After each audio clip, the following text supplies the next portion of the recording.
कुलशील रूप विभवई किम दान यज्ञादिभिः।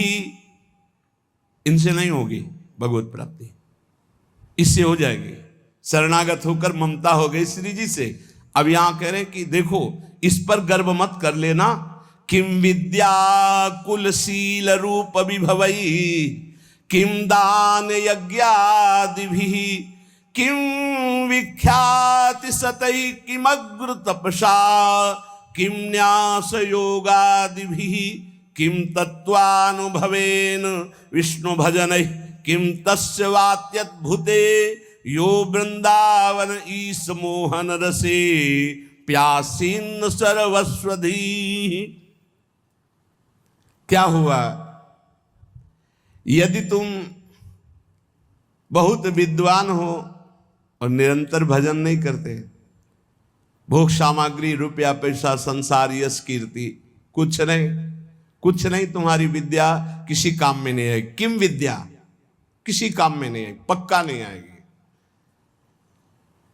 बहुत वैसे शब्दों से कहा गया है कि जैसे गधे के पीठ में ईंट लाद दो या चंदन लाद दो या वेद लाद दो, उसको भार ढोने से मतलब।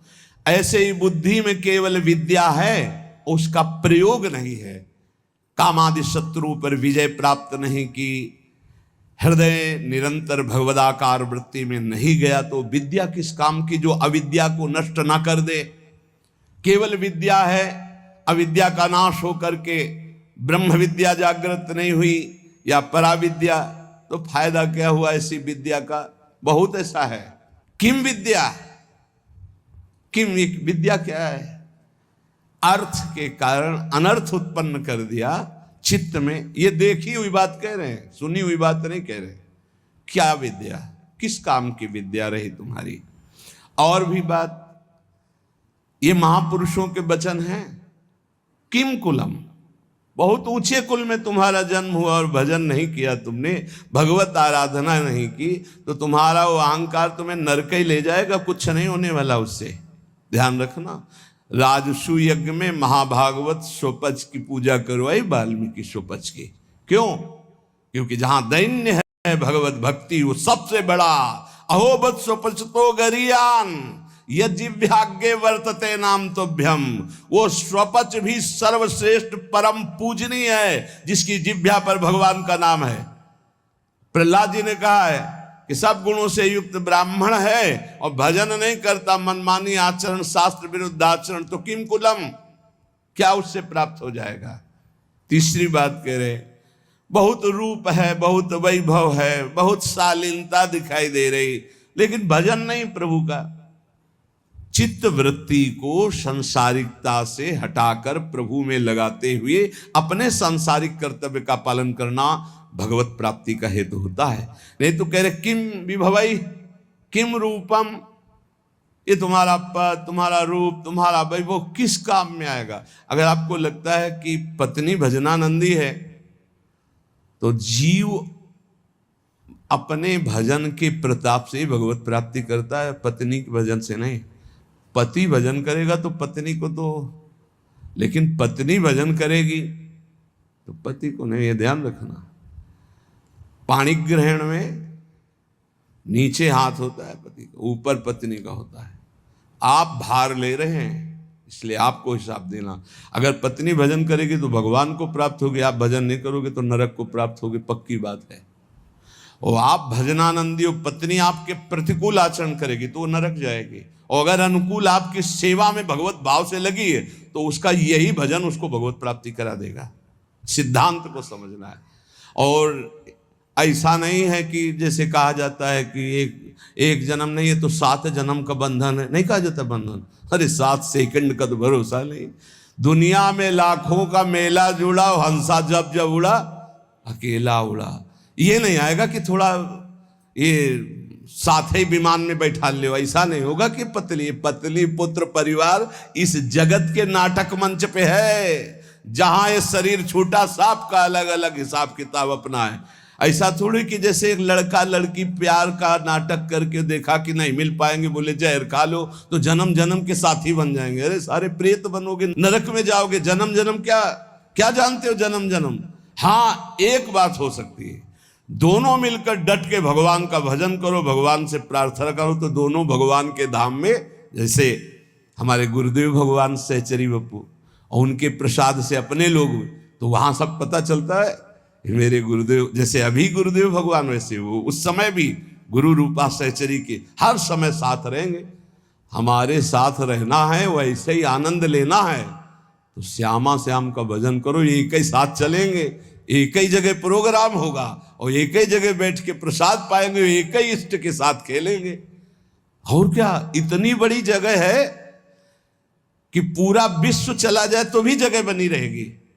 और इतना बड़ा प्रताप है कि हर उपासक को यही अनुभव होता है कि मेरे प्रिया प्रीतम सामने दर्शन और सबको सेवा।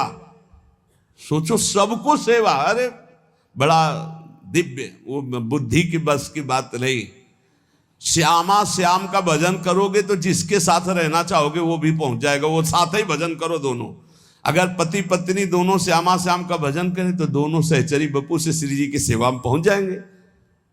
पर ये बोध थोड़ी रहेगा कि ये पति पत्नी, गुरु शिष्य का तो बोध रहेगा, क्योंकि सच्चिदानंद में कि मेरी गुरु रूपा सहचरी है, ये बोध रहेगा, पहचान रहेगी। लेकिन वहां पति पत्नी सांसारिक संबंध नहीं रहेगा, पर रह सकते हैं दोनों वहीं श्री जी की सेवा में सखी स्वरूप से, या भगवत धाम में हरि पार्षद रूप से। तो कह रहे रूप विभव पद प्रतिष्ठा ये तुम्हें भगवत प्राप्ति नहीं कराएगी, नहीं, यही सर हो, भजन नहीं करोगे तो वहां थोड़ी सर माने जाओगे। नहीं, जब मुजरिम बना करके तुम्हें ले जाया जाएगा तो वहां साहब वाली थोड़ी मिलेगी। देवराजेंद्र के पद में है, त्रिभुवन के सर हैं, और फिसल गए तो सर्प बनाए गए। अब सर्प बन के वहां देवता थोड़ी उनको सर बोल रहे, नहीं नहीं, वो तो भूखे प्यासे तड़प रहे, कभी कोई फंस गया तो लील गए, तो पेट का पोषण हुआ। महाराज नहुष इसलिए कह रहे कि रूप विभवई, बड़े रूपवान बड़ा वैभव बड़ा, रूप विभवई बड़े रूपवान बड़ा वैभव बड़ा, किस काम में आएगा?